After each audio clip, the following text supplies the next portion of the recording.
I think for me, diversity is really about making sure we've got as broad a mix of people and experience as possible. You know, I think it's about saying we want to have people from very different life backgrounds and from work backgrounds too, because what that does is really allows us all to look at the same data and inputs, but actually see things quite differently. And I think we all know ourselves that different things pop out to different people just based on what they've experienced in their life so far, what they've come across, what resonates for them.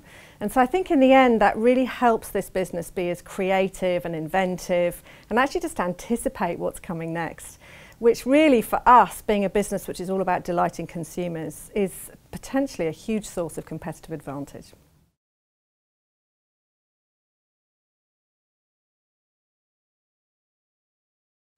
I think one of the best pieces of career advice I've ever received was from a lady who was a bit of a mentor for me, who was looking after global talent at the time. And I'd just come back after having my second child, and I was really kind of trying to juggle work and home and kind of finding it a little bit difficult. And I talked to her about my concerns that perhaps I wasn't, pulling my weight enough at work, because I always seemed to be the first person leaving.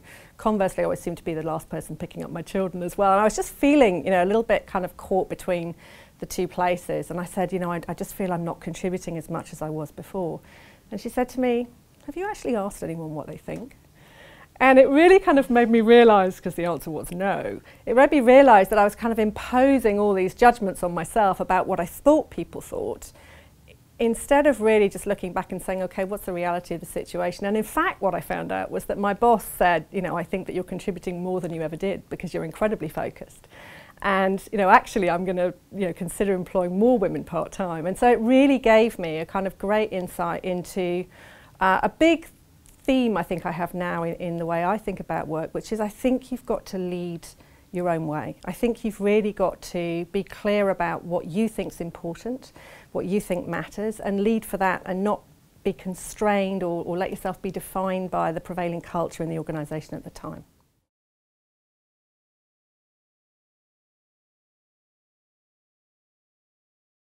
There's a fabulous piece of career advice I received fairly near the start of my career. I was a management trainee. I was on my third rotation, and I had been sort of dropped into a very big chocolate factory. And I was managing a production line of 80 women who were sitting in the basement packing chocolates by hand into boxes. And the average tenure on that line was actually 24 years.